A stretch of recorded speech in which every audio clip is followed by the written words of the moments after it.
Hello, everyone. Welcome back to another episode of Top Bins with Twins here. We are here to discuss Game Week 37. 37. They're rolling together at this point, and we're so far into it. But before we dive into that, Paul, how are you doing? I'm good. I'm doing really good. It's the FPL season is winding down with the Premier League coming to an end, but it's an exciting time in the Premier League. It's not an exciting time in my FPL season, but if you saw a graph of my season, it would be honestly down from week one, because week one I was sitting at 40,000. So I had a great initial week, and in the beginning, like we talk about all the time, rankings don't matter as much, and Right. it's part of it. But like I will say, I think over the last 6 weeks, I made a couple transfers that I'm actually really happy with. It's That's just good news. So who were a few of those transfers that you're really happy with? I know Havertz is one, but Havertz. what are the predominant ones there? Honestly, it's really at the end of the day, it's just Kai Havertz. I think he's one of my favorite transfers I've ever, like I talk about on the pod all the time. I think he's probably my favorite transfer of all time in FPL. Just trusted my gut, kind of took a chance and it worked out. Yeah. But also, I think Guardiola is also another one that's worked out very well. Mateta has paid out. And then Isak also has been a good one for me lately too. So teams, basically the season's over for me, so I'm just gonna have fun with it, you know. So we'll kind of dive into stuff deeper in the pod about going forward the last 2 game weeks. But how do you feel about your team right now? Like you've had a really good run over the last 5 game weeks, I'd say, right? I mean, really, going back to game week 25, pretty much. Game week 25, I was 1.7 million overall, and I've gone all the way down to 264,000. Yeah. So it was the double game week. Which one was that? 34? 34, whenever I free hit, that was absolutely an incredible week for me. In 34, I went from 941K overall all the way down to 356,000. And that was on the back of incredible performances from Crystal Palace, a captain Eze, and that really just kind of springboarded me into 160 points for the week. So incredibly happy with that. And I want to, do that run that I've been on justice and not fall off too much here the last 2 weeks. So got my bench boost to play in 37 for the doubles, and 38, my team's looking pretty good as well. So I have 2 free transfers going into 37. I'm going to try to be very strategic about who I bring in, because if I want to gain in the mini league, in our mini league, I've got to do it now, right? I've got to be a little risky, go for it. But I also want to have some of those, players that are going to protect my overall rank as well. Last week, didn't captain Holland, and that burned me pretty bad. I did get an assist from Foden, so I got some points on that chip, but I did not get as many as I could have if I had Holland captained, but at least I had him in my team. Paul, outside of that, I had a pretty decent week. It was a small red arrow, went from 261K overall to 265K overall. So not upset by that at all. It's totally manageable. Really. Pretty much just a gray arrow at that point. But how about you, Paul? How did your week go last week? It was another disaster class. I'm sorry to hear that. On 58 points, the average was 71. So I had a strong red arrow, and I am, like I said, my FPL season's imploding, and I don't even want to say where my rank is right now, because it's not. Let me tell you, it's there's 2 commas in there, so but it's okay. It's part of it, I'm honestly at this point I'm more focused on Arsenal winning the league. But I would get a lot more joy out of Arsenal winning the league this year than my FPL rank being a lot better. So, yeah, interesting. Okay, so here's an interesting question for you: if you could have Arsenal winning European competition, so let's say Champions League, would you rather Arsenal winning Champions League or coming in first place in FPL overall? Honestly, I'd say winning the Champions League, because like that's something that I think a lot of other teams love to talk shit about that to Arsenal. about the lack of like a Champions League, and in the day, a lifetime of being able to say that over like, I mean, the trip to London, all that stuff would be awesome. Which I mean, we both been to London, we both love London, but like the momentary window of that, compared to a lifetime of having being able to say Arsenal are the champions of Europe, I don't know. Interesting. Okay, well, that the reason why I asked questions, I didn't know what you would say to that. So, yeah, thanks. Yeah, but I didn't choose first in FPL, but hey, that's me. yeah, I mean, of course. Yeah, but let's not dilly dally too much, right? So let's talk about the matches that are going to be going on in 37.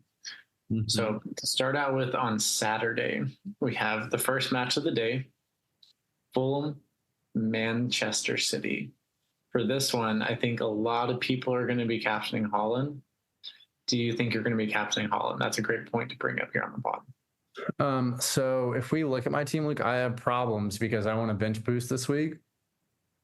And I have Shar and Bruno Fernandes on my team, and also Mateta, which Mateta's been great, but I want to maximize the amount of doublers I have in my team, which you could say Mateta may balance out the double aspect of stuff, which is a discussion we always have about, do you skew too much into the double spectrum of things, or do you kind of just play it for the given week per se?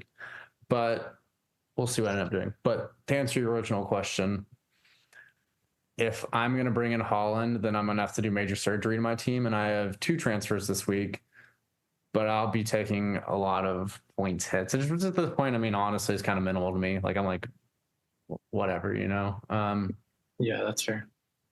So yeah. We'll see. But I do think it would be pretty big to miss out on Haaland because they've been smashing people lately. And Haaland's performance last week seems to point to the fact that he's rounding into last year's form a little bit, and he could be yeah, it kind of does feel like that, doesn't it? Where it's like,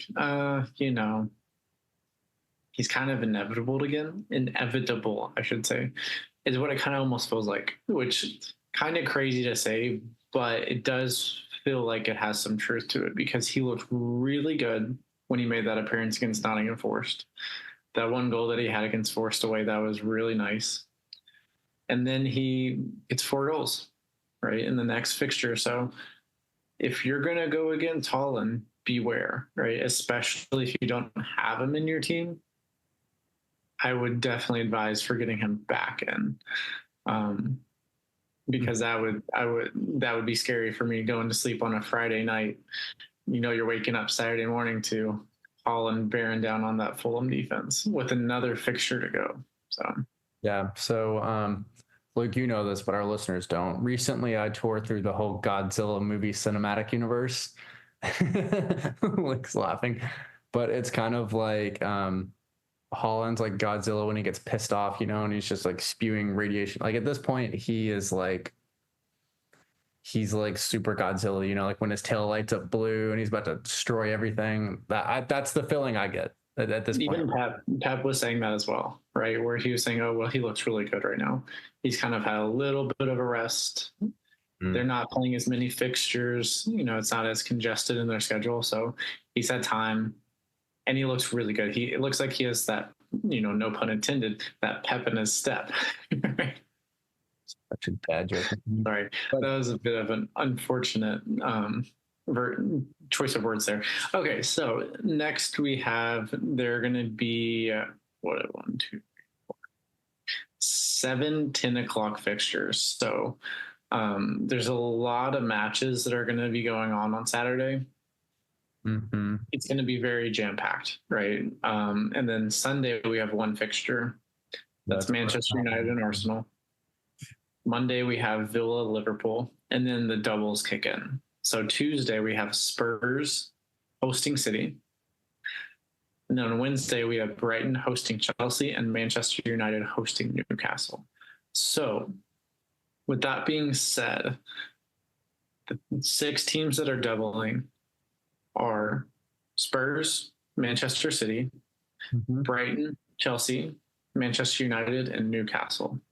Yep. All of these teams, I feel like there's only two or three that I'd really want to target. But on wildcard 35, a lot of people loaded up on United assets, for example, and that did not work out well for them.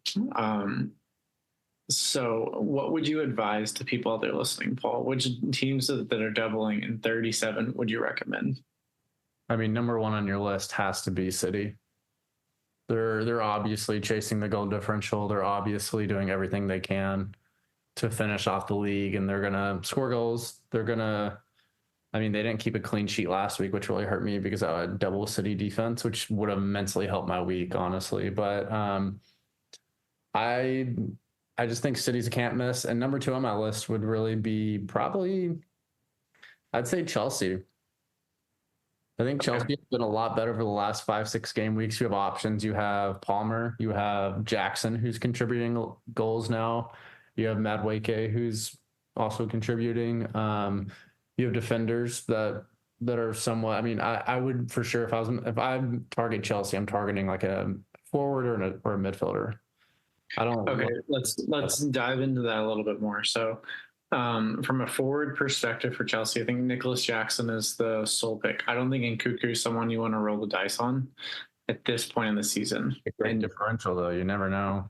Coming off the back of Jackson having a great performance with 2 goals, 1 assist. I got the jammy bench sub in. I was very fortunate with Bruno Fernandes missing his first match ever for Manchester United, which is purely from an injury perspective, but that's pretty crazy that he missed out on that. And I got the lucky 16 points off the bench. But from a Chelsea perspective, I think one asset that's really kind of popular, but not popular at all, right? He's just niche popular is Madueke. Yeah. He's someone that has looked really good in their matches, but he also, he's one of those players where if he thinks he has an opportunity, he's going to try to seize on that opportunity. Yeah. He's not someone who's going to square the ball to someone else who's wide open at the far post. He's going to go for the shot. He plays more like a striker on the wing rather than a winger that plays a wing. He does. And he's pretty much constantly going at defenders as well. But from an FPL perspective, that is one thing that we would kind of want to prioritize. We want players who are a bit more inclined to prefer to go about it themselves. So it's something to keep in mind. Madueke could be a mega differential if you're looking for a Chelsea asset. And also if you're looking to find ways to get certain players into your team. So it could maybe be someone that is interesting to you, Paul, unless you're already tripled up on Chelsea, then that wouldn't help.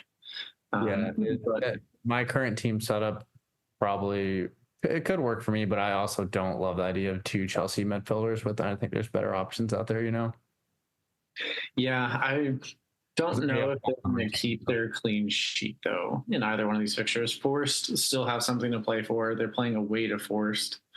Forest have been scoring goals, and with Brighton at home, you just never know. Chelsea have been really poor against Brighton historically over the past couple of seasons as well. So we'll see how that plays out. As far as Chelsea goes, I think that's about all we need to cover. So moving on, we'll kind of talk about Spurs here a little bit. Yeah. With Spurs, I think that there's a really interesting opportunity because they have not been performing well as a team. We've seen a massive fall off recently. And as an Arsenal fan, you probably love to see that. Yeah, dude, their form has been quite shocking towards the tail end of the season, honestly. It has been. But whenever we look at their attacking assets, there's still value to be had out of them. For example, I would not want to go without Son.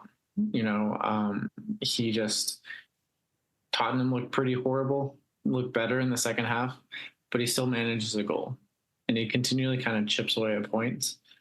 I would not recommend captaining anyone from Tottenham, but I think there are some midfield options there that are really enticing to me. Before I share my opinion, do you have any players that you would target in Tottenham's midfield? I would probably go Son or Kulusevski. I don't buy the Brennan Johnson hype. I'm not a Brennan Johnson fan, honestly. I just don't think the end result's there right now. I mean, we've talked about this before, but I think we could see maybe like a like a Gordon-esque year out of him possibly next year, if when he kind of settles into the system, gets a more viable understanding of where he's supposed to be position wise, finds that final ball. That's something that really has to come along in his career. But I mean, besides Son, Kulusevski, for Charleston, possibly. I know he had a goal and assist last match, so he could be a viable option going forward, especially as a midfield role. Like you see a midfielder that's just going to be scoring goals involved. But we know with Charleston, highs, lows, hot, cold. You just don't really know match to match what you're going to get. So go ahead, Luke. Do you have any input? Yeah, I agree on certain levels there where I think there are two Tottenham midfield assets that I would prefer to look at. In my opinion, I think Son is someone that you should probably have in your teams because, as we've seen throughout the season, a 15-point haul is possible for him any match. Has that happened recently? No. But he also has gone through dry spells throughout the season as well. So Son is someone who I think is kind of a non-negotiable. Yeah. In the same vein as that, I think someone that's really interesting to me with Tottenham is Richarlison. Whenever he came on in that match against Liverpool, it completely flipped. He has a different energy where it's kind of contagious to the rest of the team. And that also allows Son to play on the left wing, right? As we've seen, Son is good as a number 9 in some matches. Other matches, he doesn't have the physical presence to be able to make a difference. Mm-hmm. So if he can play on the left with Richarlison up top, I would be very enticed to bring Richarlison into my team as a midfield option, purely because we've seen if he's on the pitch, he usually returns. Yeah. And he's someone who is very, very lowly owned. So that offers a huge upside as well. And I feel pretty dead set on if he starts, especially with these fixtures that they have. The first one, whenever the Spurs are playing Burnley on Saturday, I think if he's in the starting 11, he is a almost must-have, in my opinion. So as far as Spurs go, I think that probably covers that, honestly. Do you have any interest in Manchester United assets, Paul? Well, I made the silly decision of wildcarding in Onana and Bruno Fernandes. And so I'm kind of stuck with them, and I just don't see a point. Like Bruno's probably coming out. And then I also have Højlund too. So that was silly wild card moves. But the reason why I did Onana was because I wanted like a differential goalkeeper option. And I kind of thought United may end the year strongly. Not true. Not true at all. So yeah, that's true. Kind of shit out of luck on that one. But hey, we make our decisions, and history and time tells us we're wrong. So we do. Sometimes you just gotta roll the dice. Yeah, I would not recommend to listeners out there. I would not recommend Manchester United assets at this point. Yeah, I wouldn't either. Especially when you watch their most recent match, they did not look good against Crystal Palace. They looked like they were adrift at sea. I think some of that had to do with the team selection. Ten Hag was putting players in positions they weren't quite comfortable with at the end of the day. So I think there was a lot on the back end of that, but they did bare minimum what matters here. They did not look good. Without Bruno Fernandes, it seems like they do not have that connective tissue to make the defense, the front line connect in any cohesive sort of way. So if Bruno's out, I would advocate for selling those assets. It's just there's other players to go to where we can kind of get more value out of and feel like we have a higher upside with picking them ahead of time. This being said, Bruno could end up with 4 goals over the double, but I highly doubt that. I don't even know if he's going to play. So that's kind of go ahead. I just feel like if we're going to target people in a double, you want to make sure they're going to play both matches. That's very basic advice, but like if you're going to bring in a double, or especially to take a points hit, they for sure better be playing. So this is a good segue into Newcastle United, because in the second fixture of the week for both teams, Manchester United host Newcastle. In the first leg of their double, Newcastle played Brighton at home. Their last match at St. James Park for the season.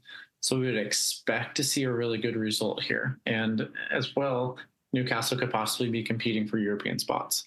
So they do still have something to play for, which matters for us from an FPL perspective. So, Paul, are there any Newcastle assets that are standing out to you outside of Isak? Because I think Isak's going to pretty much work his way into anyone's team at this point. He's kind of been the asset over the last like 5 weeks. We expect him to be this whole season, you know. But I would say Anthony Gordon. We know his track record at home. I don't know of any injury concerns at the moment. Do you, Luke? I mean, I feel like with him, there's always stuff floating around. For Anthony Gordon, no, there's nothing that's out there. There were a couple of rumors about Callum Wilson not training, with the possibility of him having a hamstring issue. I hope it's not true, that it's, there's something that's being falsely reported there, because he's someone who just cannot stay fit at the moment. I feel bad for him. We would expect to see him going somewhere else in the summer. Isak has locked in that position as his. Don't expect that to change. Gordon has pretty much locked down that left wing as well. He looks incredible, especially when he's playing at home, and Newcastle are playing at home against Brighton. So an important note to make here too is that Newcastle did lead the league. So they were second in the league, I should say, last week with an XG of 4.26. Who do you think was first overall in XG last week, Paul? First overall, probably City. Yeah, City were first at 4.53. And then kind of crazy, Crystal Palace had 4 goals that they scored with an XG of 1.94. And that just kind of shows the brilliance of their players, right? Converting low XG opportunities there. But my second question to you, Paul, who do you think conceded the lowest XG last week? Lowest XG last week? I'm hoping it's Fulham, but I know it's not true. No, Fulham were about 5th on the list or so. Was it Arsenal? Nope. Newcastle? No, it was actually none other than Brighton. Interesting. So you're pivoting to Brighton now. That is a good segue for us. Is there anyone at Brighton that you think is somewhat interesting to you? I think João Pedro is very interesting. Okay. Why do you think that? I think he has that, he toes the line of high risk, high reward for certain FPL assets. But I mean, he has given weeks this year where he's had 13 points. He's had hat tricks in Europa League. Like, he has that ability when Brighton are playing well to really score goals. I know Brighton aren't in the best form right now, and they've been struggling over the last, I'd say, 15 match weeks, or basically the whole season, really, for comparing the whole season. Yeah, what we expect of them. But I don't know. He always seems like there's a chance, and Brighton are always creating problems in other teams' boxes, no matter who they have playing. And we know that he's nailed on to pens, so that's another good aspect of him. But yeah, he is. I'm also looking at this from a differential perspective, because I'm just trying to make up ground at this point, Yeah, at this point, you're kind of approaching it from the perspective of, what do I have to lose? Why not go for something that's a little different? Why would I have a traditional front line when everybody else is going to have the same thing, so. Yeah, I think so. I think that's a good way to look at it. What do you think of the João Pedro take, Luke? João Pedro, I'm fine with, if that's something that people are inclined to. His underlying stats for this last game week and just the one game week were really good. He had an XG of 1.65. But what I think that really comes from, right, is he missed the penalty. And that's a huge amount of his XG right there, that one opportunity alone. And then he gets the rebound and finishes that. So I think that's where the vast majority of his underlying stats came from. So that worries me a little bit, where I would be a little concerned about what that means for him coming up in the next fixtures. Something to keep in mind there.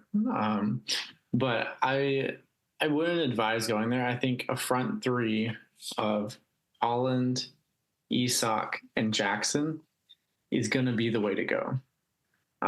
That's the template, though, Luke? It is without a doubt, but there's also differential potential in there, right? Jackson is still not highly owned. Um, I'll have to tell you here in a second, but his current ownership is still not that high. Um, if he's someone you're really inclined towards it, he's currently selected by 14% of FPL managers. That's not a high ownership. And something we have to remember too is that we're within these circles of maybe we're on Twitter or Reddit. That is a percentage of the population that play FPL, but it's not nearly the extent of everyone that plays FPL. So we get in these little communities and then, we think, oh, everyone's doing this, but in all reality, not everyone is at the end of the day. Kind of an echo chamber, right? A little bit to an extent. But okay, so with that being said, are there any other teams that you would think about looking at bringing in players for that do not double? I mean, I'm always going to be a proponent of Arsenal defense. If you look, I mean, Ben White's had an exceptional year. Saliba, Gabriel always have the chance of scoring on a corner. Let's see. Let me pull up the games this week. I just want to make sure. Yeah, so Arsenal play Manchester United on Sunday away. Yep. Yeah, like I think Palace assets, even if they're in a single game week, I know Wolves did the highest XG out of last week. I think Palace is a good one. I think you could see, honestly, I still think Everton this weekend against Sheffield. I think that could be a sneaky shout. Brandwidth is always a good option for them. On my bench boost, I will have Pickford and Branthwaite.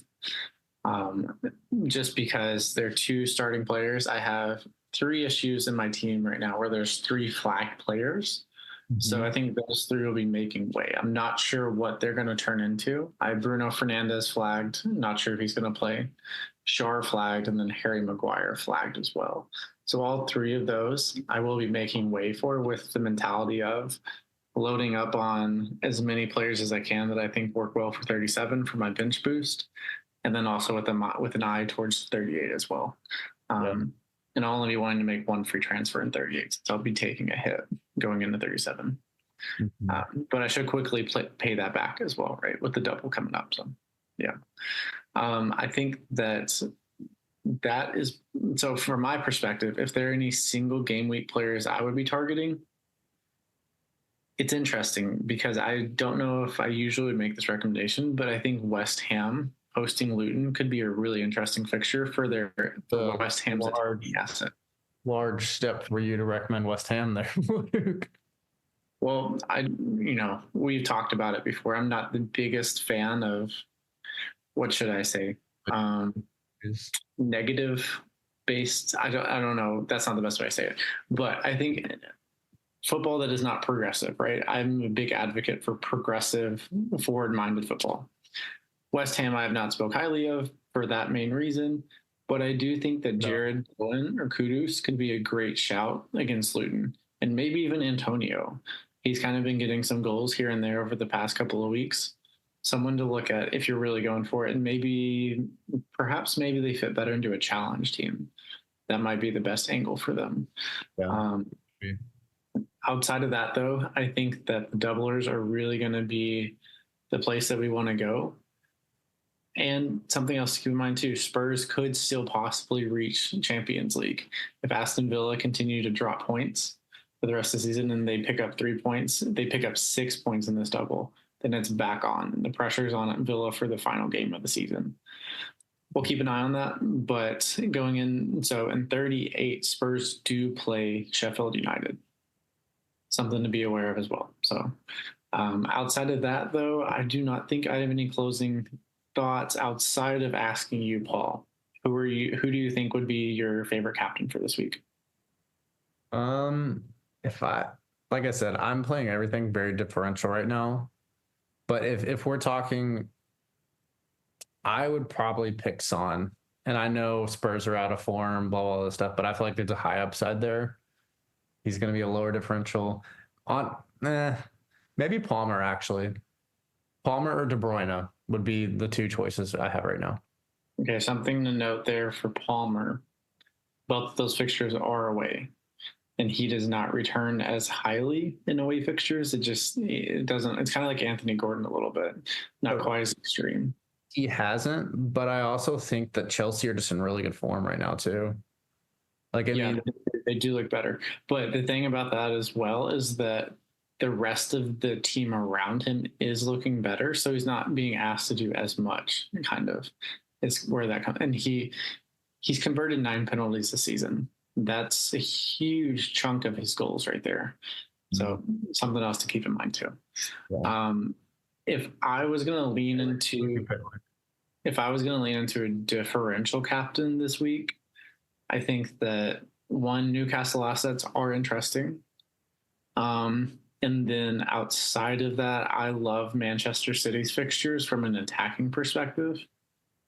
If you want to go with Haaland, of course, go with that. That's the safest pick this week. But maybe another Manchester City attacking option is something to consider. Whether you're looking at KDB, Foden, or even more differential like Bernardo Silva or Doku, someone of that extent, City is someone that I would consider as well. So it's either going to be someone with Newcastle or someone with Manchester City. I have yet to determine which one I would go with yet. So I gotcha. I mean, I think the City shout's really good.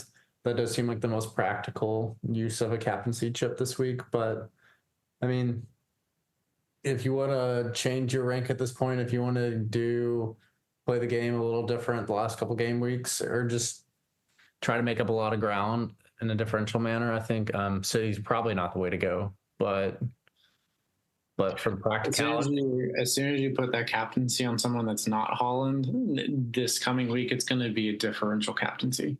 Yeah, I mean Foden probably is a sneaky shout, but so, I think that's good. Any closing remarks, Luke? I think at this point in the season, the most important thing is to do what's fun to you. And if fun to you is going very differential and rolling the dice on something kind of crazy, go for it at this point. Why not? But just make sure you're enjoying it. And if nothing else, if you've hated the season, it's been miserable, it's been a slog for you the entire time, 2 more game weeks to go and you'll have a nice long break. And then FPL will be back a couple months from now. So yeah, I think that's usually the same closing marks as usual for me. That we play the game because we enjoy it. I think the numbers do matter, our ranks, all that stuff, mini league finishes, that does matter. But at the end of the day, it's a game we play. There's so many unpredictable variables that we just do the best we can and enjoy the good parts, and also don't let the down parts ruin your weekend, because it's not worth it at the end of the day, you know? Yes, for sure. It's very hard to do, but it is. It's hard to get that separation sometimes. But with that being said, thank you all so much for joining us for this podcast. And if you're listening still at this point, go give us a follow on Twitter. We'd appreciate that. But thank you all for joining us, and have a great rest of your day. Yep. Thanks, Luke. That was fun. We'll talk to you guys soon. Bye.